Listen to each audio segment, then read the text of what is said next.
Hey, what's going on, guys? Anth here. So today I have a new video for you, and it is going to be my breakdown of the 2020 Massachusetts Senate race between, on the Democratic side, incumbent Senator Ed Markey and challenger Joe Kennedy III. And I got a comment a few days ago asking me to do this. I thought it was really interesting, and as I've mentioned several times before, Massachusetts is my home state, so this is a race that's very close and near dear to me. So I thought it'd be interesting to kind of take a look at it. And if you like this video and you like the format of this video, if you want to leave me suggestions in the comments below of other Senate races I could do, or if you have any tips or improvements for what you think I can do in these videos, please let me know that as well. Now, with that said, let's go into the video itself. So, as I mentioned, Ed Markey, he is the incumbent senator. He was elected in a special election in 2013 after former Senator John Kerry was appointed Secretary of State, I believe, by Barack Obama. Ed Markey got reelected in 2014, which we'll be talking about in a second. He previously served in the House of Representatives for the state of Massachusetts from 1976 to 2013. And he is Massachusetts' junior senator. Elizabeth Warren was elected before him, 1 year before him. So technically, she's the senior senator, he's the junior senator. And the challenger is Joe Kennedy III. Joe Kennedy, he represents Massachusetts District 4, and he's represented that district since 2012. If you remember this name, he also gave the Democratic State of the Union response back in 2018, and that's where he kind of burst onto the national stage where people got to know him as giving kind of the response to President Trump's State of the Union. And he is a Kennedy. He's the great-grandson of Robert F. Kennedy, and I believe he's the great or grand-nephew of John F. Kennedy and Ted Kennedy. So, this is the 2014 Massachusetts Senate race between Ed Markey and Republican challenger Brian Herr. And if you remember 2014, this is a Republican wave year, and there were a lot of Senate wins in Republican or swing states. However, Massachusetts was not very competitive. Above us, New Hampshire, Scott Brown versus Jeanne Shaheen was competitive, but Massachusetts not really. Ed Markey won pretty much 62 to 38. This wasn't really that close in an election. Percentage-wise, Brian Herr actually did do better than a lot of Republicans on the presidential level. Like, I'm pretty sure he had a higher vote percentage than both President Trump and Mitt Romney. But, however, vote total-wise, vote totals were pretty much down for the state of Massachusetts. It really didn't have like that high voter turnout in 2014. But, yeah, nothing too much to hear. Ed Markey won in a pretty big win. He won every single county. He won most of all the small towns and big cities. And, yeah, pretty impressive win for Ed Markey. So, this is of the morning consult polling average as of yesterday. Ed Markey's current approval rating is 50% and disapprove is 25% according to the Morning Consult. Now, I've bashed Morning Consult in the past, but to be quite honest, there really hasn't been any other approval polls on Ed Markey, and there haven't really been any recent ones either. But I'd say it's probably fairly accurate. I mean, Massachusetts is such a heavenly Democratic state. Ed Markey's a very Democratic guy. He's becoming more and more far left, siding with like the far left, AOC, and the Green New Deal and stuff. So it's not that much of a surprise as approval ratings relatively high in Massachusetts. But yeah, just to give you a little idea of how he's doing right now. So the only primary polling data we have that's recent is 3 polls. The fourth one I included initially was back in September, so I just threw that one out because that really isn't a really good synopsis of what we got going on. We have a YouGov poll where Joe Kennedy is beating Ed Markey by 1 point. We have a WCVB News, which is one of the major news stations in the Boston area. Ed Markey is actually leading Joe Kennedy by 3 in that poll. And we have, I believe, the Boston Globe, and it was either UMass Amherst or UMass Lowell. I think it might have been UMass Lowell. And then WCVB was partnered with UMass Amherst. Joe Kennedy is beating Ed Markey 42-36. So of these 3 polls, I averaged them up, and Joe Kennedy has 37.67%. Ed Markey has 36.33%. Joe Kennedy III is only leading in polling data by 1.34%. This gives you a very good synopsis of how tight this primary race is really going to be. Now, I'm going to get to my own personal thoughts in a few minutes coming up, but, I mean, just looking at the polls right now, you can see this is going to be a very close, interesting race. So some notable endorsements for Ed Markey. So he has endorsements from a lot of senators, including Catherine Cortez Masto from Nevada, Dick Durbin from Illinois, Joe Manchin from West Virginia, Gene Shaheen, who I mentioned earlier, from New Hampshire, Chuck Schumer, the Senate Minority Leader, Elizabeth Warren, of course, the other Massachusetts senator, and perhaps one of the most influential ones for getting votes is Alexandra Ocasio-Cortez, and he was the kind of the Senate AOC and trying to help get the Green New Deal back in like early 2019 or so. And Ed Markey, I think he's. I don't want to get too much into my personal opinions on Ed Markey yet, but he's trying to get more of the AOC wing support because they're.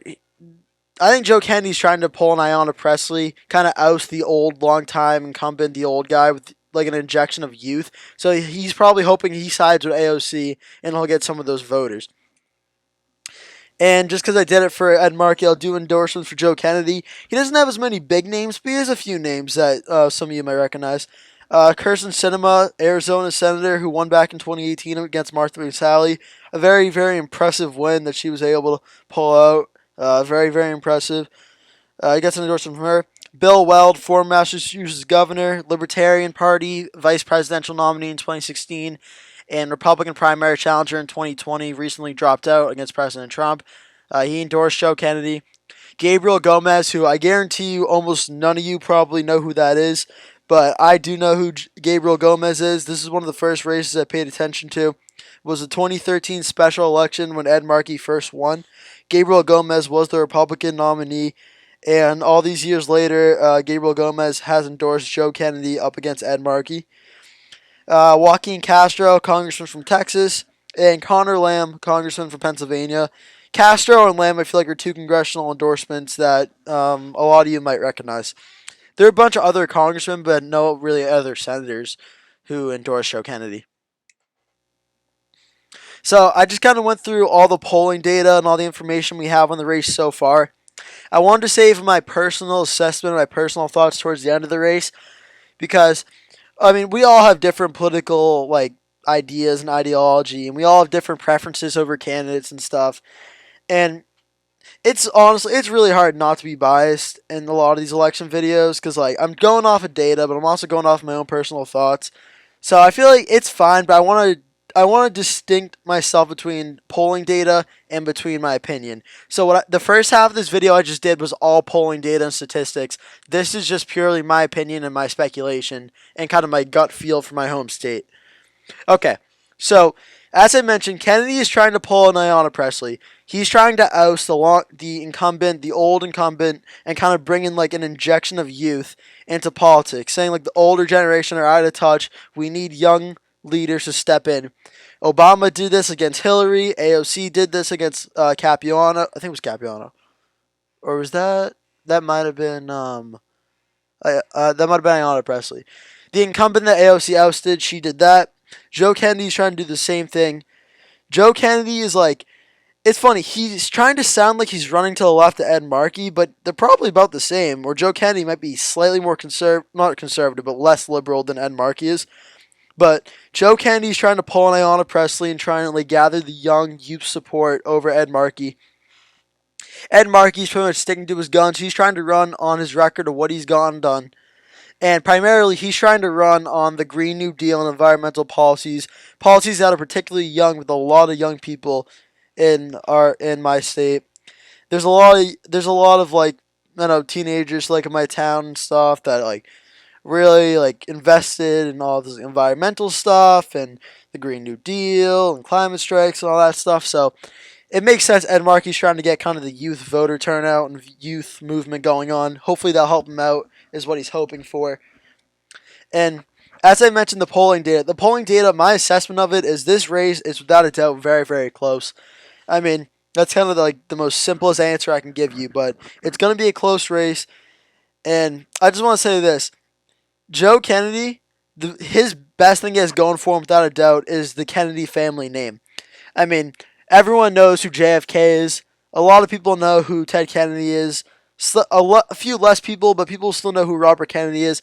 We might not have had a Kennedy president since JFK, but the Kennedy name has been in American politics for a long time. It was the Kennedys, it was the Bushes, it was the Clintons. It's like, you know these political family names. And in Massachusetts, the Kennedy name is still, as we see, Joe Kennedy has potential to upset Ed Markey. The Kennedy name is alive and well in our home state. In Massachusetts, two things are going for you if you want to win elected office. You either are a Democrat or your last name is Kennedy. Those two things almost guarantee you an elected office.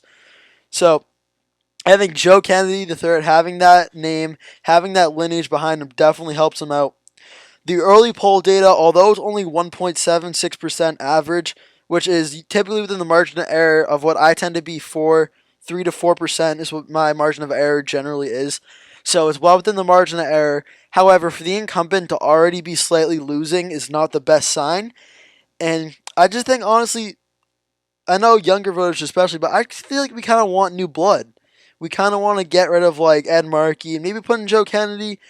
And kind of, he's trying to seize the moment, Joe Kennedy, because he knows if he doesn't run for the Senate now, then the next election, when Ed Markey either steps down or maybe someone else primary challenges him, Ayanna Pressley could run for the Senate instead of Joe Kennedy next time. So Ayanna Pressley could potentially run. Seth Moulton, who represents, I think, the 4th or 5th district, or 7th district, I forget. But he represents a district near in the North Shore of Boston. Seth Moulton, who recently ran for president, he might try and primary Ed Markey if Kennedy doesn't get this. So Kennedy's trying to seize the moment now and get in before another prominent young rising star Democrat in Massachusetts can. So that's kind of what my personal assessment is. So this is my Anth prediction for how I think I see the Democratic primary race going. Oh, and I did forget to mention one thing. The winner of this primary will definitely win the Senate race. I don't really see like any of the Republican candidates winning. Just to let you know, the two candidates who are running are Shiva Ayadari, who he did run in 2018 as an independent. He ran for the GOP nomination but dropped out early on, decided to run as an independent. The other candidate is Kevin O'Connor. There's not really too much information on him, but he's okay. He's an okay Republican candidate, I'd say. He's more of a conservative Republican by Massachusetts standards go, I'd say, but there's really not much of a chance for him to win against Kennedy or Markey. So my Anth prediction for how I think this race will go, I think Joe Kennedy will, on the end of the day, end up winning the primary. I just think he has the enthusiasm on his side. He has the Kennedy name, and he has the Kennedy money fueling him. The endorsements may not show it now, but I think Joe Kennedy will end up winning this Democratic primary and thus going on to be the senator of Massachusetts come 2020, or come 2021 technically. We will have another Kennedy as a senator in the state of Massachusetts. And I think on the Anth Predicts Magic wall here, by the way, tell me what you think about this. I like this. I think Joe Kennedy will win with about 53% of the vote. Ed Markey will get 47%. I think it's going to be close. I thought initially it might be a blowout a few months ago, but I mean, Ed Markey's polling data is showing he's sticking with it. He's more popular than I initially thought. But if Ed Markey can stick with Joe Kennedy, you never know. But I think Joe Kennedy's got the momentum right now. And I would probably bet on Kennedy. If you're making bets, I'd say Kennedy is the favorite to win this Senate race. So yeah, that is my in-depth analysis of the 2020 Massachusetts Senate race between Ed Markey, the incumbent senator, and Democrat rising star challenger Joe Kennedy III. Thank you so much for watching. If you like this video, please leave a comment below, tell me what you think, tell me other suggestions for videos I could do, or Senate in-depth analyses if you like them. Tell me what you think about the format, if you have any suggestions or anything. And yeah, thank you, and I'll see you in the next video. Bye.